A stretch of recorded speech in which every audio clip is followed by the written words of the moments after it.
John, this is a very interesting combination you have here. These pieces look like they really contrast with one another, but then they have similarities too. Yeah, there's a relationship between them. So we've got on the far left a large-scale contemporary photograph by Anne Olofsson.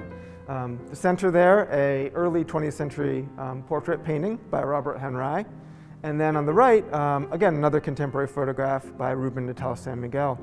And so what I thought was really interesting about these three things is, on one hand, we're bringing together things from across time, and across collections, which is one of the things that's fun about this gallery as we explore the idea of portraiture. But also really wanted to think about how the artist is kind of creating a relationship between the sitter of these works and the viewer. Whether, how is the sitter engaging with the viewer or not, and what does the artist have to do with that? So let's start with the centerpiece. Sure. It's very dark in the background, but then there's light too coming from her when you look at it forwardly. She looks innocent. The red, the white, and the shadows. What is he trying to present here? And I thought this one, so he's in Spain, and he's painting kind of the people of Spain. He really wants to capture something Spanish. So I think she was a dancer whose father was a bullfighter that he also painted. So I think he's trying to capture kind of the flavor of Spanish life.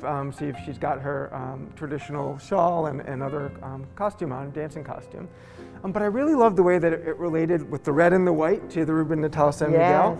And also just the attitude. So, she's young and she's innocent, but she also has a kind of a sense of toughness to her, the way she's got her arm cocked there and she's looking out at you.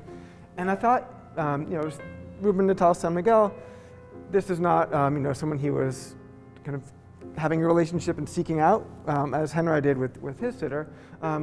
Natal San Miguel would kind of go on the streets in different neighborhoods of New York and photograph the people that he encountered, really trying to capture just the wide variety of people that live in New York City. And so this was one of the people that he met, and he asked if he could photograph her. And I love the way that she too, even more so, has this feeling of confidence, of grit.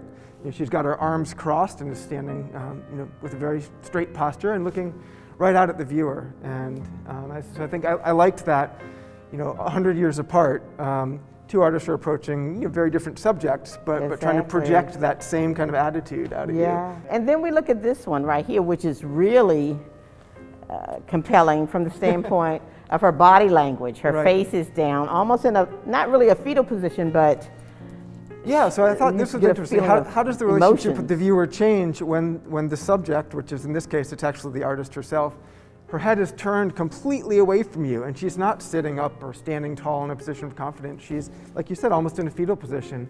And that's for two reasons, I think. One is that she did this piece just after coming back from New York and just after 9/11.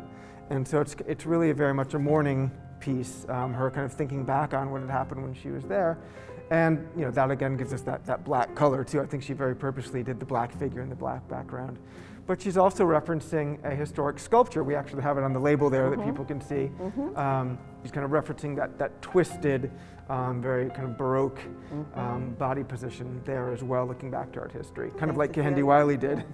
So I love the kind of juxtaposition of different media, the photograph versus the painting, and then the different poses. And so I think we can really think a lot about how people are depicted in portraits. How does that affect how we understand them and relate to them, especially when you start to dig into some of those details.